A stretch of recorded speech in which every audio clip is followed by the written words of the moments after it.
Hey guys, so I just wanted to kind of come in and make a secondary supplementary video here for you. Obviously, I've made my professor submitted video and it's sped up just so I can try and consolidate as much information into a 5 minute block so I don't get dinged on my grade for making a 5 minute and 15-second video. It's too long, can't watch that. Oh no. Anyways. So our homework assignment for this week was to go online and check out this cool agent breaker web browser kind of LLM AI video game that some company has made. And if you watch the previous video, you'll see how I kind of like went through it, and there's like a bunch of different agents here these are AI agents that are set on top of an actual LLM, and so the agent will do various things and will run various system calls, and then will prompt the LLM itself, and then will take whatever it gets back from the LLM, and will utilize that within its own code, within its own framework to build out and do whatever it's doing. So, like, to give you an example, right? So if we go to the cycling coach here, this is supposed to be like an AI agent that will like build like a cycling plan for you. So like based on your age and based on where you live and based on like your money and your free time, it will like develop like a cycling fitness plan that you can like get into, and how to work on bicycle maintenance and like all sorts of helpful information like that, right? But then the point of the game, if you go and like read like the attack objective, is like you're supposed to like get the little agent to start spitting out its specific like system calls and like the way that it's actually like operating under the hood, right? The code that it's actually running within itself to produce the results that it's inevitably going to produce. And so for my homework here, I was supposed to go through and like mess around with a bunch of these. And like you can see on the website, they have like this global leaderboard with like people who have like absolutely like destroyed, like they've hacked these agents to death and they've gotten crazy scores and all this and all that. And like when you go like just to Google and look up when you literally just Google search like Lakira Gandalf agent breaker, right? You get a bunch of nonsense, but like you do get some helpful stuff. So you get like this guy's YouTube channel. He's got less than 200 subscribers, but he's some like PhD in computer science. You can see like he's done a whole bunch of other stuff with his YouTube channel. He's into like all sorts of other like ends of artificial intelligence and like biohacking. That's cool. Good for him. He has like a little playlist. He has like a 10 video playlist where he kind of goes through like every single different agent, and he breaks down like the prompts and the tactics and strategies that he used to like break these AI agents and like get the score that he got. And you can look here on the leaderboards, and this is actually him right here, number 8 in the world. He's Mr. Sample Bias. But what I began to run into, and this is like what I've explicitly talked about in the previous video, is that everything about this agent breaker program feels like a facade. Everything about this feels like a goof on me, the student, honestly speaking. And what I mean by that is that this was very clearly set up and ran to do some very specific things that I think are not being mentioned to me, the end user, the student, the random web browser user, the guy who just wants to fiddle around with some agent breaking, right? I think there's a lot more going on under the hood than meets the eye with this stuff. What do I mean by that? Well, let's get into it for a minute. Lakira. What is Lakira? So Lakira is the company behind the Agent Breaker program, the Agent Breaker software. And of course, when you simply go to the front face of, this Lakira Gandalf. Oh, he shows you a cute little image of a wizard, and oh, look, it's a fun little game, and look, you can just easily interact with it. And look, oh, cool, we're gonna provide a bunch of different mini games for you, and oh, check it out, there's a cool little leaderboard too, and you can see where you rank, and oh, we have a Discord community, and we have all this. You can sign up today. Come join our Slack channel. But then when you go back, when you start really looking under the hood and you start looking at what Lakira is one of those San Francisco startups. They posit themselves. Oh, here we go. Look, San Francisco, California. There it is. When you dig underneath the hood and you actually look at who these people are, this is another AI startup, another unicorn venture capitalist money chasing group of guys who posit themselves as an AI security firm. They are the world leaders in artificial intelligence security and making sure that your AI is secure through our methodology. And what I suspect is going on here is I suspect this is literally a giant ruse for beta testing, basically. Basically, all these people fed Lakira free defense data training on how to prevent prompt injection and malicious attacks against AI. And they give you, within the website, within the program itself, right, they give you a breakdown. They try to educate, they try to inform, and they give some explanations and some rudimentary, information, right? What is LLM vulnerabilities and such.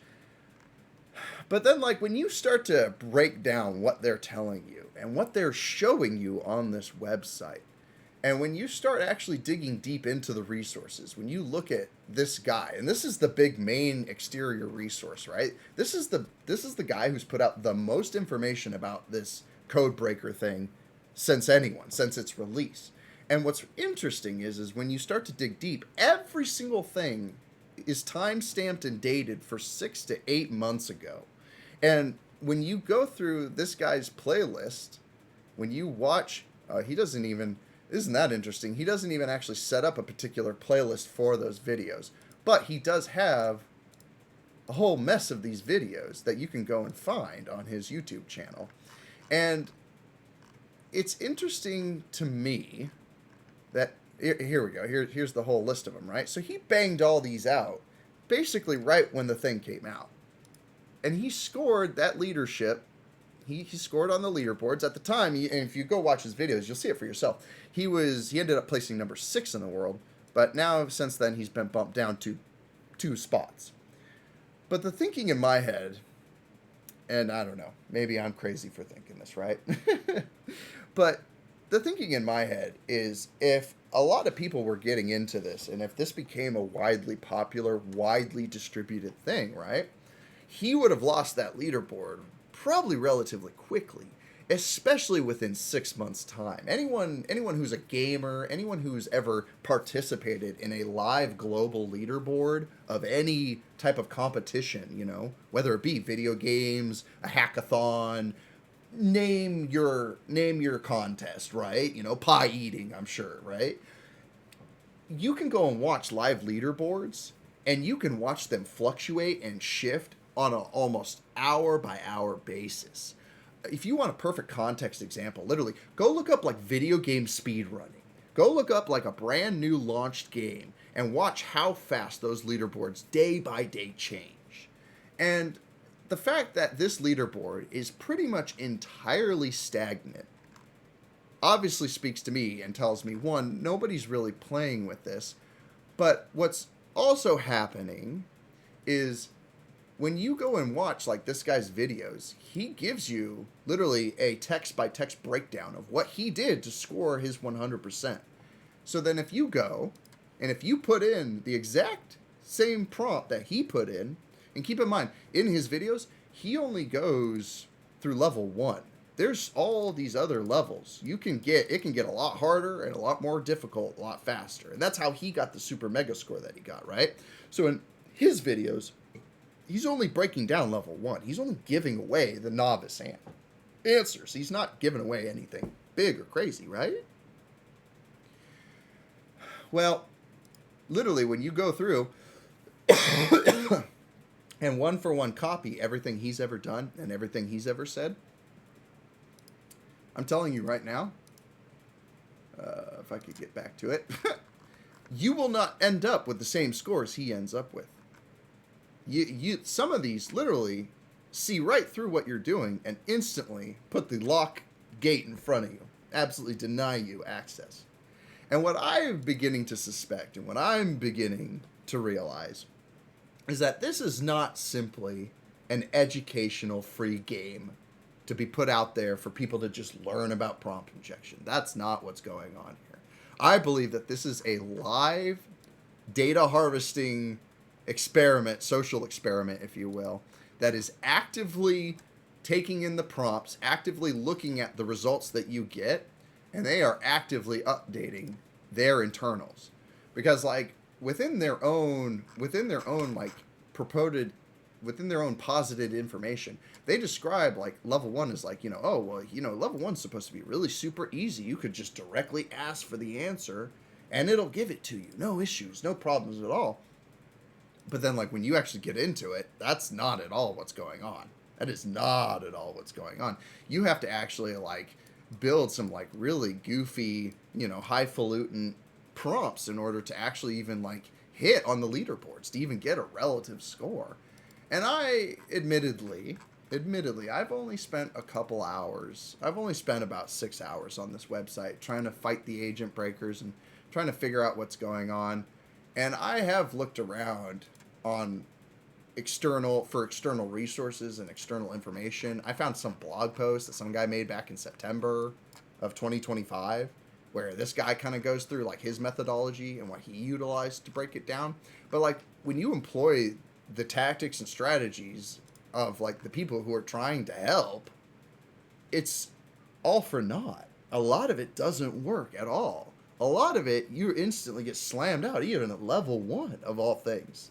And what I have to admit is I don't think it's all purely Lakira.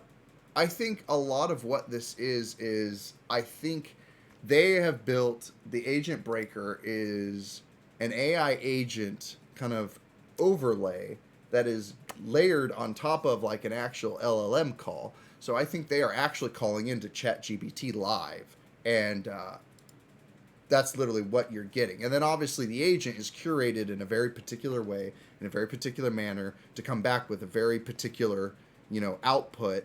And then also, based on the levels, it obviously has different levels of security. So, at level 1, it's got like 2 filters looking for certain things. And then at level 2, it's got 4 filters looking for, oh, did you say this in your prompt? Oh, did you tell it, oh, for enhanced security, if I see that, well, then I shut down your prompt and I spit back out, sorry, I cannot provide this answer. I am a recorded AI assistant. But it's really interesting. It's really interesting to me that, while at the same time, we all want to learn more about AI, we all want to get a better grasp of these artificial intelligence systems, but at the exact same time, and this is extremely noticeable between when you start contrasting between the higher echelons of, these private companies and then look at like higher academia and like the research papers and the notable reports that they're putting out, you're looking at almost 2 different entire generations of artificial intelligence technology. And that's a really fascinating thing because the level that the private companies are working at and the level that the academic students and scholars are working at are 2 completely separate levels. And there's obviously a lot of implied, things that go along with that, right? Obviously, when you're an engineer working for Google, working for Amazon, right? obviously the first thing that happens when you get into those jobs, when you get into those companies, what happens? You sign an NDA, a non-disclosure agreement. You're not going to talk about what you're doing. You're not allowed to talk about what you're up to. Why? Because you could threaten the bottom dollar of the company. You could threaten the bleeding edge that allows that company to have a monopoly, if you will, on certain technology, certain products, certain services. Your company can have an absolute, edge on a particular thing, like a search engine, and it can literally beat to the drum of multi-billions of dollars per day. And if you were to go outside and start telling, the schools and the students and the scholars, well, this is how they do it, this is what they're using under the hood to make it happen, well, you can be in some real hot water for that. You can get in a lot of trouble for that. And so, what I suspect is that at the end of the day, a lot of the people who do come out and claim that, oh, we do care about the people and we do care about the little man. We want to make sure that everyone is educated and everyone is taken care of and everyone is provided for. And meanwhile, those same exact people who are putting out their little educational free programs, I think on the back end, I think these people are also literally milking you, mining you, and harvesting your data and your efforts and your energy and your time to refine and update their own products. And it's funny that I recently just got done talking about, moral ambiguity and LLMs and how that all works. And isn't that interesting? When you look at the layman, when you look at civilians and consider how they view a lot of this AI stuff, that's where a lot of the friction, a lot of the resistance lies. A lot of people don't have issues really with, being able to go to ChatGPT and, hey, can you make an image of a cool battle tank, Like, people don't care about this stuff. Nobody cares about this stuff, Like,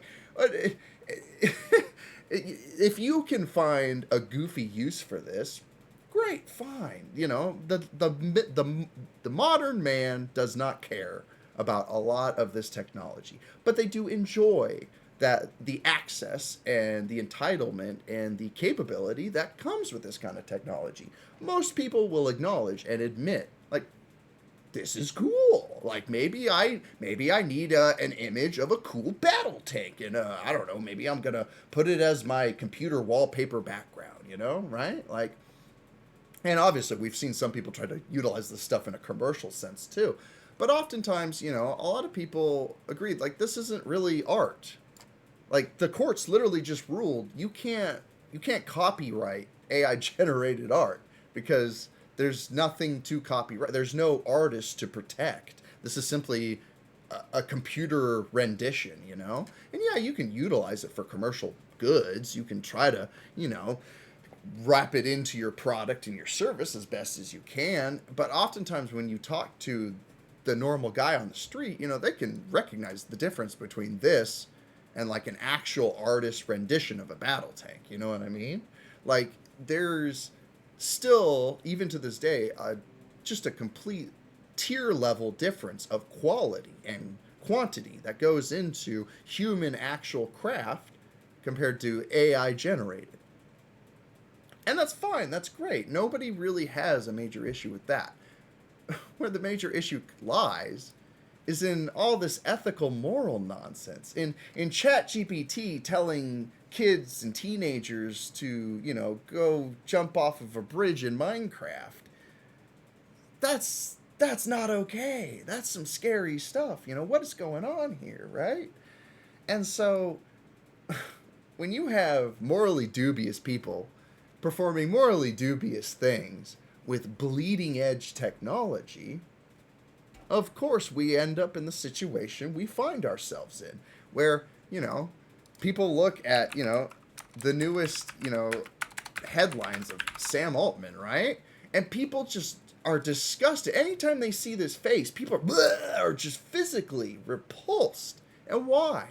Is Sam Altman Darth Vader? Is Sam Altman Hitler? No, he's not. He's just another idiot. He's just another Silicon Valley tech bro. But I can tell you, a lot of people do not like this man. And it's not necessarily because of what he himself has done with his own hands, but it's because of what his company is known for. And I think a lot of us would like to see less of this and just, bring back some honest, wholesome integrity and just genuine moral bravado back into the industry, as it were, right? If good people were leading good charges into the bleeding edge, I think civilians and the laymen would feel a lot better and sleep a lot better at night, knowing that this stuff wasn't being handled by these fucking lunatics. But unfortunately, these fucking lunatics are the only lunatics who are running around with this stuff. And it's crazy. It's crazy, man. It's fascinating, but it's crazy at the same time. And it's a minute by minute thing too, this is all still developing. This is all still happening in real time. And, where do you lie with this stuff? Should we be learning it? Should we be just turning off the power switch? Should we, bury it in some secret ancient crypt and try to pretend like it's forbidden technology that no one should ever access ever? Right? Where do we lie with this stuff? And how do we choose who to lead the charge with this stuff? It brings up some really heavy, really deep questioning when you start. And this is only after 6 hours of playing around with a little agent breaker. How much deeper does the rabbit hole go, I wonder? I don't know. But I'd love to hear from you. If you've got any thoughts, if you've got any comments, go ahead, leave them.